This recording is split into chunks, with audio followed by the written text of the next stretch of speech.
ছক্কা বেড়ে IPL career শুরু।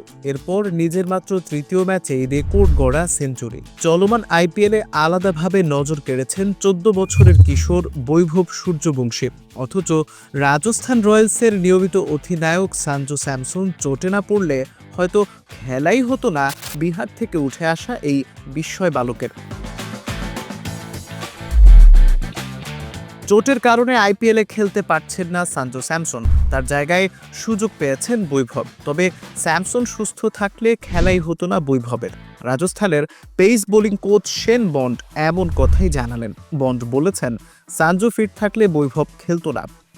তবে একবার যখন বৈভব খেলার সুযোগ পেয়েছে তখন তাকে খোলা মনে খেলার স্বাধীনতা দেয়া হবে বলেই জানিয়েছেন বন্ড। তার কথায় মাঠে গিয়ে যাতে নিজের মতো খেলে সেই লাইসেন্স দেয়া হয়েছে।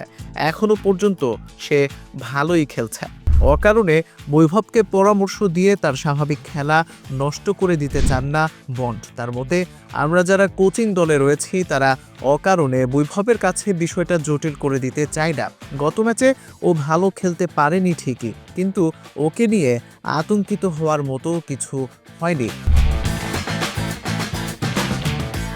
বৈভব মাঠে নামলে যাতে কোনো রকম চাপে না থাকে সেদিকে বাড়তি সতর্ক থাকছে রাজস্থান।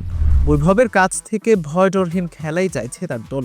বন্ডের কথায়, আমি জানি বিক্রম রাঠৌর ওর সঙ্গে ম্যাচের পরিকল্পনা নিয়ে অনেক কথা বলেন, কাদের বিরুদ্ধে খেলতে হবে সেটাও বৈভবকে জানিয়ে দেন। এই ম্যাচেও তাই করেছেন। তার বাইরে বলতে পারি, বৈভব খুব ভালো ছেলে, ওর ব্যাট চলুক সেটাই সবাই চায়।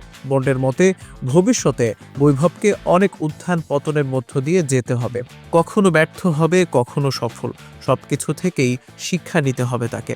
বন্ডের কথায়, নিঃসন্দেহে বৈভব প্রতিভাবান ক্রিকেটার, কিন্তু এখনো বয়সটা কম, তাই চলার পথেই অনেক কিছু শিখতে হবে। আমরা ওকে নিয়ে ধৈর্য রাখতে চাই।